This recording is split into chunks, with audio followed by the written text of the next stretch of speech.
Welcome back. Two prominent Democrats now fighting to keep their jobs. Senator Al Franken and Congressman John Conyers, both now facing ethics investigations for alleged sexual misconduct. This weekend, Senator Franken spoke publicly for the first time since several women accused him of groping. He says he's ashamed and embarrassed, but he says he will try to regain the public's trust.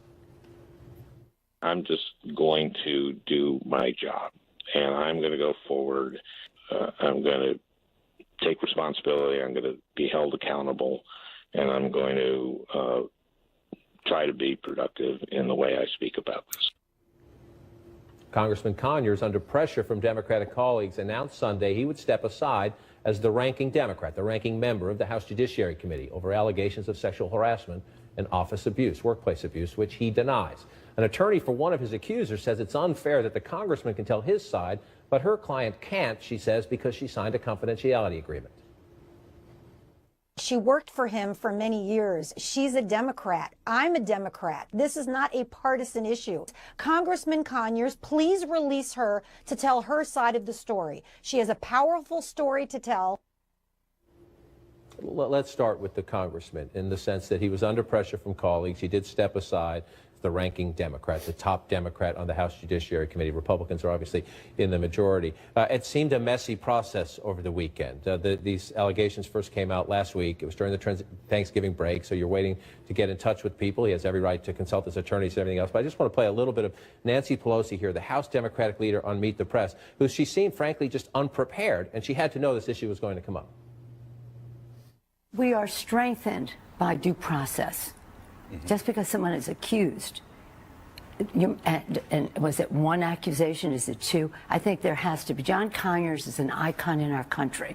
He has done a great deal to protect women. He will do the right thing in terms of what he knows about his situation, that he's entitled to due process, but women are entitled to due process as well. It was after this interview that the Congressman Conyers, issued his statement saying, I'm going to step aside. One would have thought that they would have coordinated that to make it less messy. Yeah, that was a very messy episode for Pelosi. She had to put out a statement later as well to clean up that rather disastrous interview. The thing is, there's really a lot to do with internal House Democratic politics in a lot of ways. This Congressional Black Caucus, of which John Conyers is the member, essentially the dean of. He helped found it. He helped found it. He founded. They're a very influential faction within within the Democratic caucus. She needs support from various factions within the Democratic caucus to maintain her position atop that party, atop her party. Now, the CBC. For a long time, there are a lot of members who felt that they've been unfairly targeted. They don't get their time to push back, due process, and the like. And she's somewhat acknowledging that, and that's why she responded in a somewhat clumsy manner when she was asked pretty directly about these allegations. It was not a particularly good moment for her. It's one that a lot of Democrats, not just in the CBC, but others are saying she could have handled a lot better. And it raises the question I think a lot of people outside of Washington are asking is, Congressman Conyers is due. He's innocent until proven guilty. He deserves every opportunity to answer this if he says it is not true. However, the women also deserve an appropriate and respectful forum to come forward and make their case. Dismissing it. I think that, the question about picking politics over morality, right? Like, in some sense, that's right.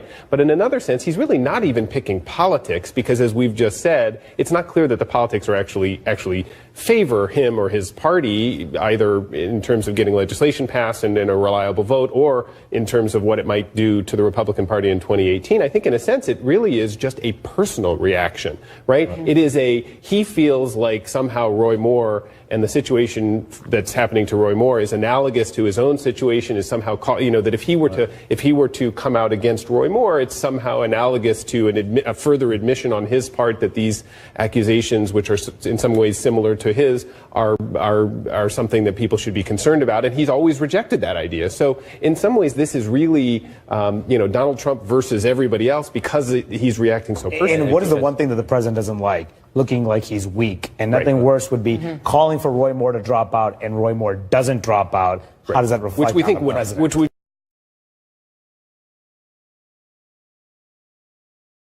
I want to remind you we're waiting. Senator Al Franken, Democrat of Minnesota, will have a news conference at the top of the hour, his first day back in Washington after facing allegations that he inappropriately groped women during photo opportunities.